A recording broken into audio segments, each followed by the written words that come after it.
I'm working on making my music dominoes. I am not using eighth notes or dotted quarter notes because our answers have to be in like some type of a whole number, so we can't have 0.5s. And I am using some dotted whole notes, which of course would get 6, and some dotted half notes, which of course would get 3. Please notice that none of the numbers over here have a 5 because none of these note values get 5. So I did think also about rest, and while a quarter rest would work, with a domino not having an up or a down, you really couldn't tell the difference between a whole rest and a half rest because all these could be looked in the inverse. Instead of using the picture on both sides, I am using the number on one side to make it a little more intellectual and not just matching pictures. And that's the progress we have so far on our music dominoes. Hey everybody, today I have some students that are going to demonstrate how to play note value dominoes. The ultimate goal is to get rid of all the dominoes in your hand. When you can't make a turn, you have to pick an extra. Depending on how long you want to be, you can start with a different number of starting pieces. For right now, with all of them, please pick 5. It doesn't have to be a secret what they have, so they can flip them in front of them. And our opening piece that we will start with is dotted half note. Of course, they all know that's worth 3, and 4, which would have to line up with a whole note. All right. Skylar, can you go first, please? He connects his 3 to a dotted half. Perfect. Queen is up.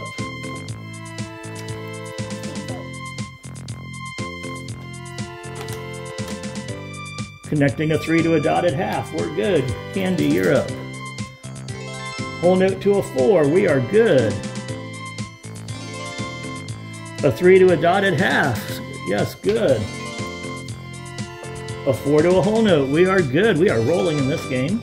Remember, the person that uses up all of their pieces first is the winner, and if you get to a point that you can't play any of your pieces, you have to pick up an additional piece. Now, teachers, if you're playing this in a classroom, you can modify your class rules. They just pick up one piece and pass, which is what I'm doing today, or you could make them keep picking up until they're able to play. You can have house rules how you want to do that. All right, we're still rolling with this. Things are well. You will notice that I'm not using anything that has a fraction in the answer, so there's no 16th notes or 8th notes or dotted quarter notes. If you wanted to express the numbers instead of using dots like 1.5, you could. I chose to keep the dots to keep it more like the original domino game.